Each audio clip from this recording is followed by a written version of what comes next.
Welcome to Disruptive Successor, a show for next generation leaders in family businesses and entrepreneurs who want to disrupt the status quo and take their existing business to a whole new level. We all know that what got us here isn't going to get us there. This show will provide inspiration, advice, and resources to help you create massive impact.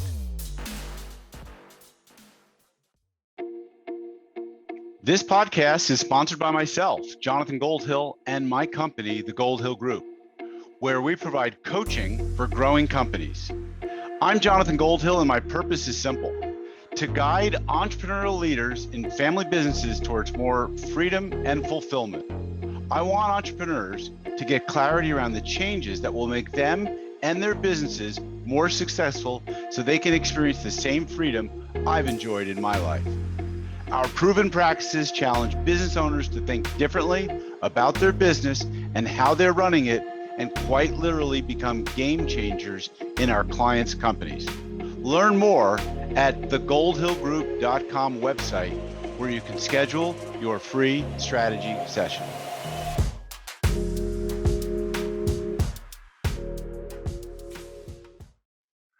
Hi, Jonathan Goldhill here. Welcome to another episode of the Disruptive Successor Show. And today I get to sit down with Heidi Ellsworth, who has worked in the roofing industry since 1993 and has held positions with Malarkey Roofing, Carlisle Construction Materials, and EagleView Technologies. She is currently a partner with RoofersCoffeeShop and the owner of HJE Consulting. Working with RoofersCoffeeShop and HJE Consulting, she focuses on supporting marketing strategies, sales success, and content development for companies and associations within the roofing industry. With a passion for networking and win-win-win scenarios, she continues to provide consulting and progressive digital advertising opportunities for companies and associations, building strong collaborations for business profitability and success. Heidi consistently writes for RoofersCoffeeShop and is a contributor to Professional Roofing, Florida Roofing Magazine, Carolina's Contact and Western Roofing, Siding and Insulation Magazine, and she currently consults with the National Roofing Contractors Association and the Roofing Alliance. So she is also involved in National Women in Roofing and is a founder and leader, and I'm excited to introduce her today. So let's welcome Heidi Ellsworth to the show. So you have a son, I believe, in the business, as I recall. And a daughter. And a daughter. And my husband. And your husband. And my niece. Oh my gosh. Okay. And how many, so that's 5, if I counted correctly. And how many total people are there in RoofersCoffeeShop? We have about 17. Okay. So they represent like a third of the company. Yeah. And then my partner, I have a silent partner, and her sister and her niece also work in the business. Wow. So okay. She doesn't anymore. She retired last year, but okay. I still work with her sister and her niece, which is awesome. I love them. Fantastic. They're like family, I guess. Yeah. Then. Yeah. So you are grooming a successor in your business to take over the CEO role. Is that what I recall? We've just started. Okay. We just started with the EOS. So at this point, I would not say we're grooming a successor at this point. I don't know if anybody even wants to be a successor at this point. But we will know within a year or so. But we are doing substantial growth, and we're looking at growth into new markets. And so we're laying the foundation and the groundwork right now. Great. Do you have a vision for where you see the business in a year or 3 or 5 or 10 or anything like that? Yeah, we really see it as our, when we first started 5 years ago, or when the site launched in 2002, they really just thought of it as, a website for roofing contractors. That's all really thought of. Within the last year, maybe longer than that, 2 years, we've really come to understand that we're a publishing group, and that right now we just happen to publish and have created a community that is just in roofing, but all the publishing tools and all the community building tools that we have can basically be in any industry. And so we really see ourselves as a publishing group, and we in the next year, 3 years, 5 years, plan on expanding. Okay, great. Into other markets. Gotcha. Other markets, as in other verticals, other maybe construction verticals. Exactly. Okay. Exactly. How many of you have been in the roofing business besides you? Our editor, I've worked with her since 2006. Mm-hmm. And she's been in roofing that whole time with me. We've worked at a couple different companies together. She's a very good friend. She's been in roofing. We just hired a young lady who's been in roofing, and actually her dad was a roofing contractor. Mm-hmm. I've been in roofing. And so in some ways my kids have been in roofing because they grew up in it, but not really with the experience. And then my silent partner who retired last year, she'd been in roofing for 40 years. But I'm trying to think, who else? Do I have anybody else right now who's had experience in roofing? And I do not believe so. Okay. And it's a digital publishing business only, correct? Yes, only digital. And community, when you refer to community, you're talking like a Facebook-like community where people can gather around the coffee table and talk, virtual coffee table, and talk about, do they ask mostly, well, is it a mix of technical hard skills and soft skills? Yeah. So our community comes together in several different ways through our social media with Facebook and LinkedIn, 2 different communities in there. Sometimes there's overlap. Twitter. Then we have our forum on our website where there are people in there who have been talking since 2002 and talk back and forth to each other and ask questions and answer questions. And then we have our live events. So we do monthly webinars. We have coffee conversations, which is an hour-long engagement conversation with a panel and people Q&A that we do the second and fourth week of every month.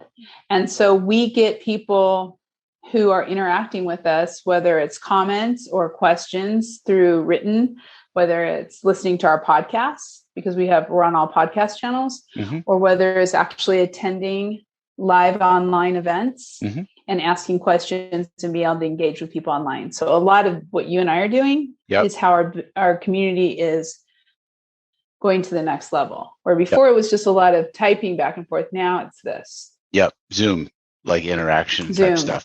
Gotcha. And so tell me a little bit about your role in the business. Are you the chief cheerleader, visionary? I would definitely, using EOS. Are you the roofing technician, still getting into the chat boards or whatever, or the Zooms and, or all, or both? Yeah. Tell us. Kind of all of the above. My partner, Vicky, was the one who started Roofers Coffee Shop in 2002. I helped her take it online. And then I joined her full time in 2015 to do kind of a turnaround. And since 2015, I've really become somewhat the face of Roofers Coffee Shop in the industry. And so I do all the business development. I do all the sales.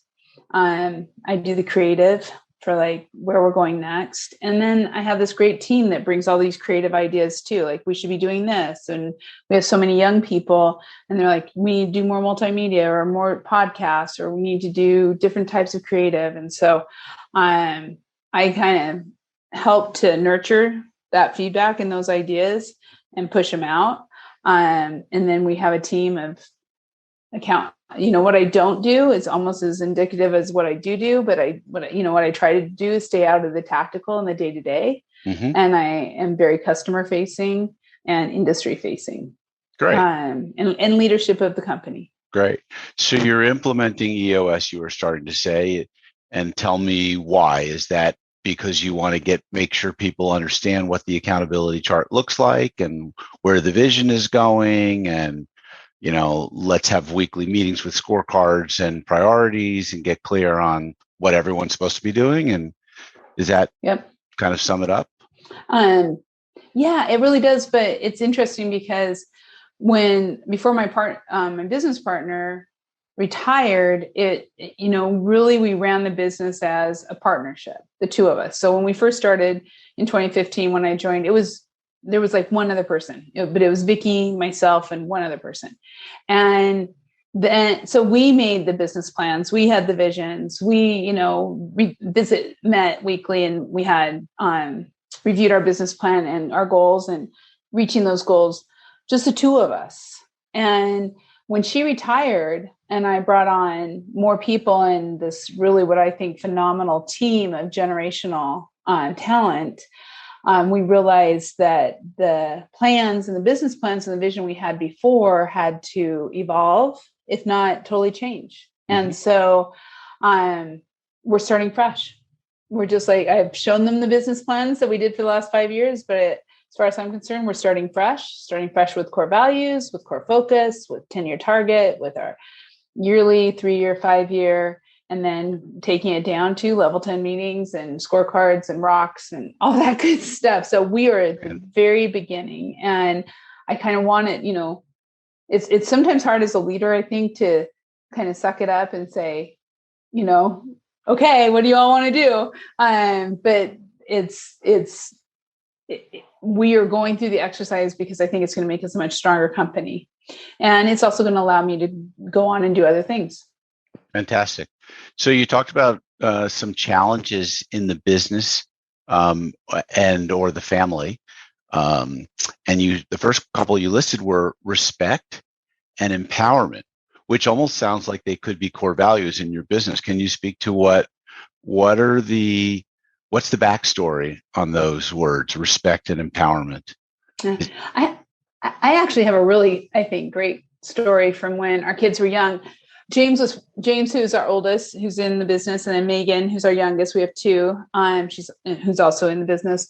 When he was about 10 and she was about 3, we were in this little town of Multnomah, and we were sitting having lunch. And James said, "Can I take Megan to the candy store next door? How many kids do that?" And I said, and we could see him the whole way and everything. And I said, "Sure." And so we sat there, we watched him, and he went in, and within minutes he came back out, and he just was like breathing flames. He was so mad. And he came over to me and says, they won't take my money, and they won't talk to me. They don't respect me. And from a 10-year-old. And I was like, well, and he says, "Mom, you're never that way. You always respect us." And Dad, because we were both there. And that story has stuck with me about this generation of, we've raised them to be strong. We've raised them to be independent. We've raised them to expect to be respected, and then people don't. And so within our company, respect is one of the top things I think you have to have for people. You have to respect people and respect their values. And but I think it's a bigger generational thing. I think our generation, I'm just at the top of Gen X, bottom of baby boomer. I truly believe we need to put the respect of the younger generations and respect overall for other humans at the top of our list. And that's been lost somewhat at times. Very, very interesting. Definitely has been lost. And, being a woman in the roofing industry, respect was probably pretty hard to come by, and is only, I'm thinking, more recently being recognized. This is a very male-dominated business. And I bet there was a lot of disrespect of women coming into that business. Have you experienced that firsthand? Yes, I have, on all levels. So, from being treated like, can you go get me a cup of coffee, honey, to talking over, to sexual harassment, to only one woman being like that one seat at the C table for one woman, token woman. I've experienced every single one of those things, and had to fight my way through it. I bet. I can remember walking the streets of New York City when I was younger and looking at guys in construction zones doing catcalls to women walking down on the streets of New York City. It was not a pretty sight for the woman. Yeah. So, talk to me about empowerment. What does that mean in your family's business? And is that like empowering? Is that like empowering each of the individuals in the seats that they're in, and making sure that they have some sort, like they know what their autonomy is, where it starts and where it ends, maybe. Exactly. We just had these discussions this morning. It's sometimes hard. And I think, again, I don't mean to put it into a generational, but I think even for our generation, sometimes we have a hard time training. I know I do. I'm like one of those people who's just kind of throw you in and let's go. So, empowerment means giving employees the right tools. And if that's my own kids, my own family, the right tools, the right training, and then getting out of their way. Mm-hmm. We were talking about this morning, and I've started this thing that's called I'll say and ... And what it means is that someone will come to me and say they didn't have that, and stop. And I say, and what are you going to do about it? Yeah. Are you waiting for me to answer that? Right. I think you can answer that if they've had the training, or it's also it could be an acknowledgement. Oh, I haven't trained you on that. Let's talk about it. Right. Let's train on that. So that, getting out of the way, but giving them the tools before you get out of the way. Sometimes I have problems getting out of the way too fast too. So it's a balance. Don't come to me with a problem that you haven't already thought through what a potential solution is. Right. And just come to me when you want to know, do you like solution A, B, or C better? So I like that. Exactly. Yeah, that's it. Awesome. That's awesome. So what about, so you have 5 family members, two other family members from a silent partner. In a family business, a lot of times people just pick up the pieces after one another and they don't have clearly defined roles. And has your business been through a period where it didn't have clearly defined roles and everyone just did whatever like they could or should, and now it's like getting clearer? And like, what was the inflection point for where it's like, hey, we need to have roles here? Was it, was there a moment like you can recall, like, wow, we need to do this differently? Yeah. Vicki and I, we had very defined roles. I was sales and development and marketing, and she was operations. Mm-hmm. And those were our defined roles. And which is so common, by the way, in a family business. Like you handle the inside, I'll handle the outside, or vice versa. And like, I'm in charge of outside, you're in charge of inside, and we won't fight over it. But and there was no fighting because I didn't get in her way and she didn't get in my way. I brought the customers and she took care of them. And then as we grew so fast that we started hiring people. And you really, once you start getting to that critical mass, and I would say the defining moment is Vicki's sister-in-law, Karen, was also retired last year. And she retired in January. And she was like Superwoman. She did so much. And it was when she retired and I had this team of a lot of young people, we really had to get defined. And so we are still in process. I'm not going to say we're there yet, but we are working on job descriptions and defined. And I still want a team that will pick things up if they have to, but it's pretty defined. And James, you were talking about family. James we've named him chief of staff. And so he's the integrator and he's in charge of really trying to define that more processes, procedures. He doesn't pick up after his sister and his sister doesn't pick up after him or the niece, but they all will chip in and help each other, but they all have their defined jobs. And everyone picks up trash that's on the floor if they're walking over it because they don't say that's not my job. So exactly, that's another thing I always like to say, but that's good. So, but the inflection point, was it like, hey, we have like 2 people that are like overlapping doing the same thing, or we have one person who's doing too many things, and we need to compartmentalize this because it's going to be too stressful otherwise. Yeah, it was the one person doing too many things. Yeah, and that's not even realizing how much she was doing. Yeah, and making herself, unhealthy. Yeah, in the process. And so some people just pick that up and just do it. And it sometimes takes a little while to figure out what they're doing. And then when you start hiring to replace that person, you're kind of like, holy cow, what was she doing? And how much of it was necessary?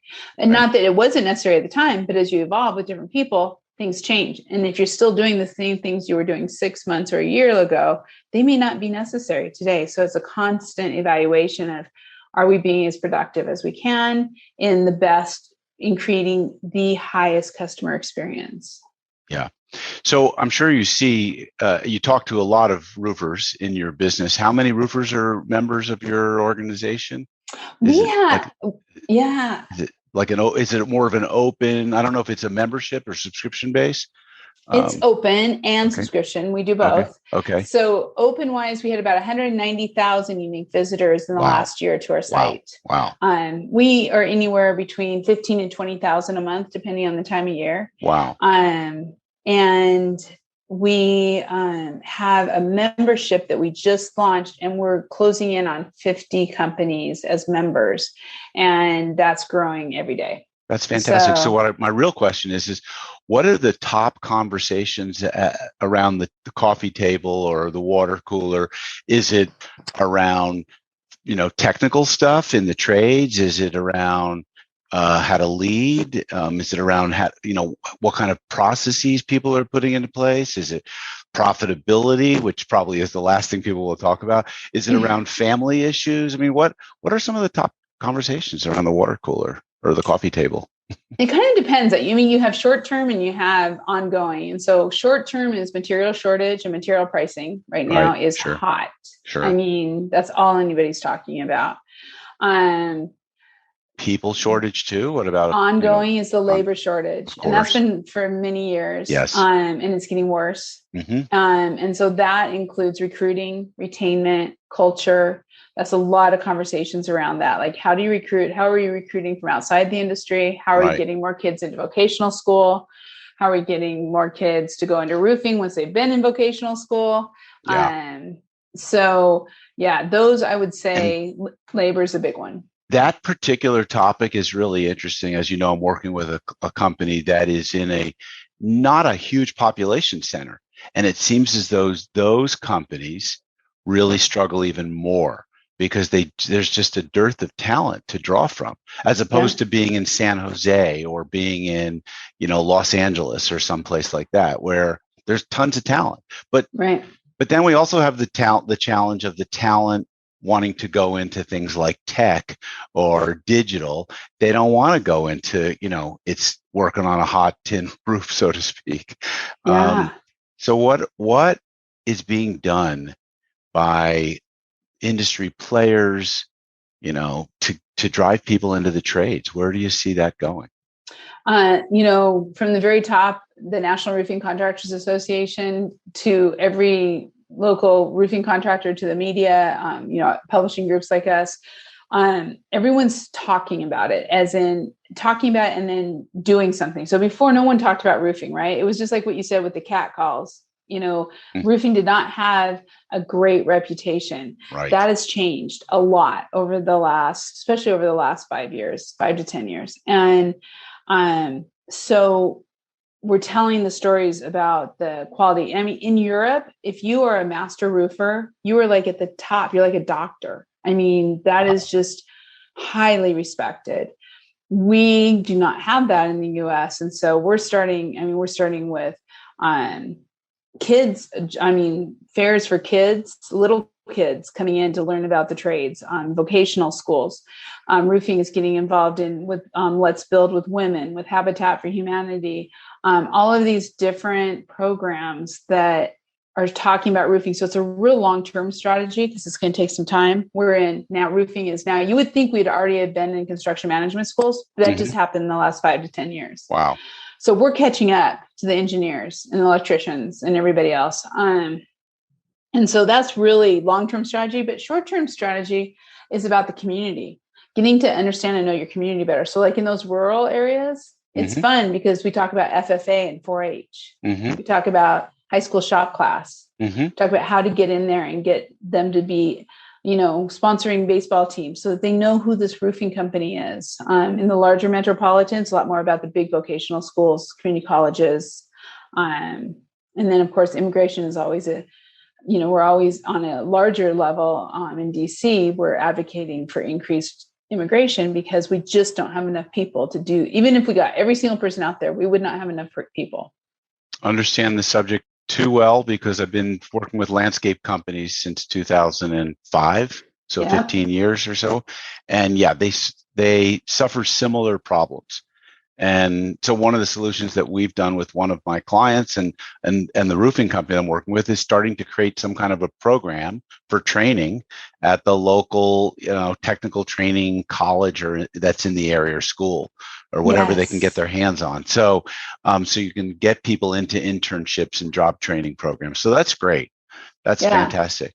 And so as a woman in this business, what kind of a role will women play in the transformation of roofing as a legitimate, serious business? I think women can play a tremendous role in this. What do you think? Well, we've already seen it. We started National Women in Roofing in 2014.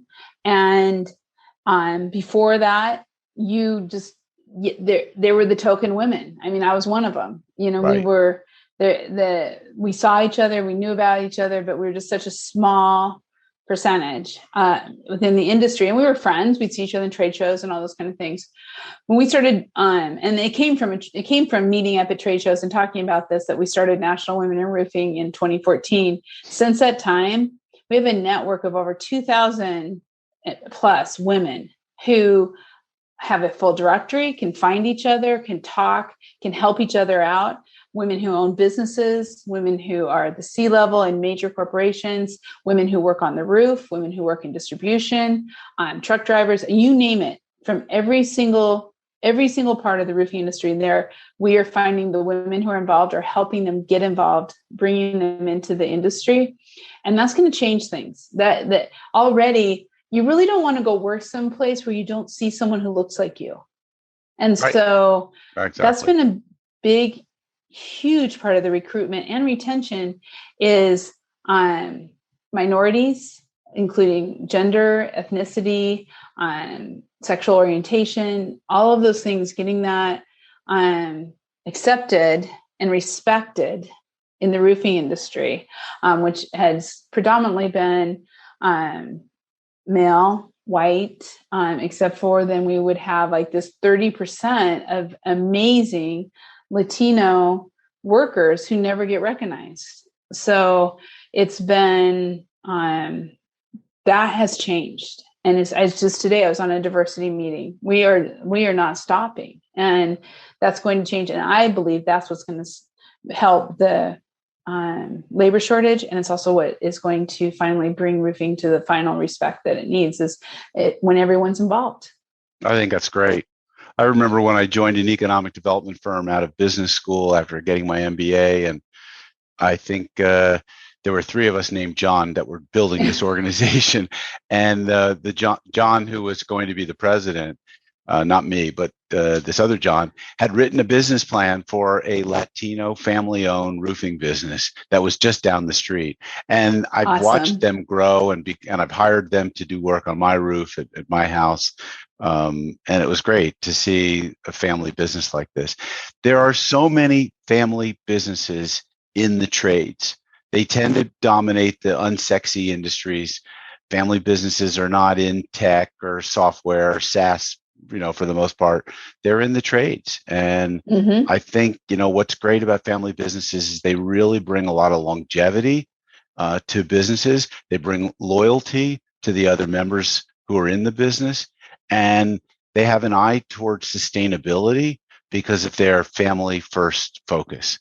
So I think it's great. I salute you in what you're doing, and I think keep carrying the torch.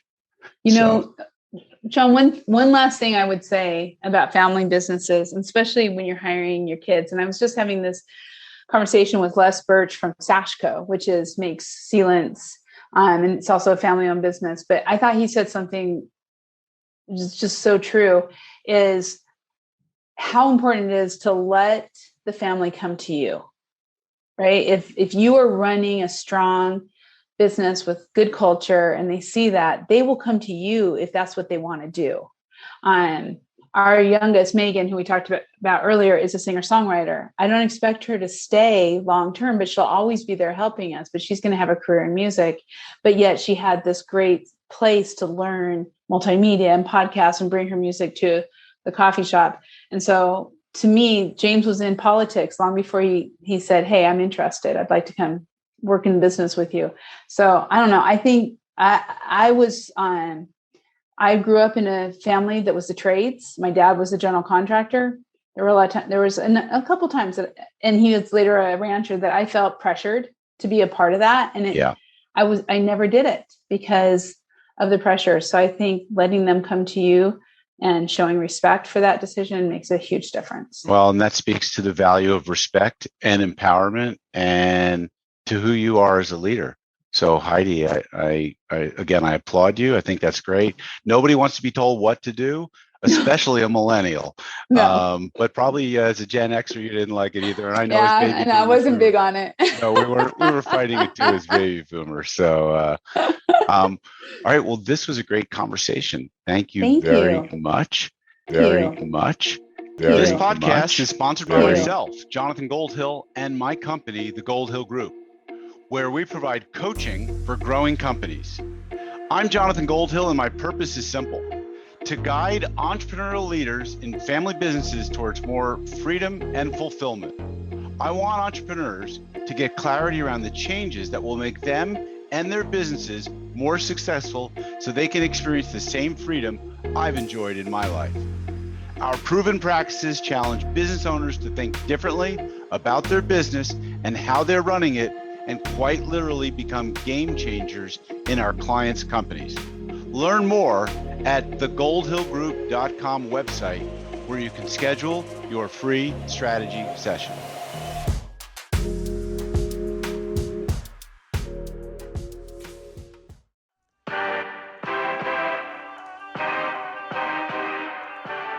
Thank you for joining us on the Disruptive Successor Podcast. If you enjoyed today's episode, please subscribe, review, and share with a friend who would benefit from the message. If you're interested in picking up a copy of my book, Disruptive Successor, go to disruptivesuccessor.com.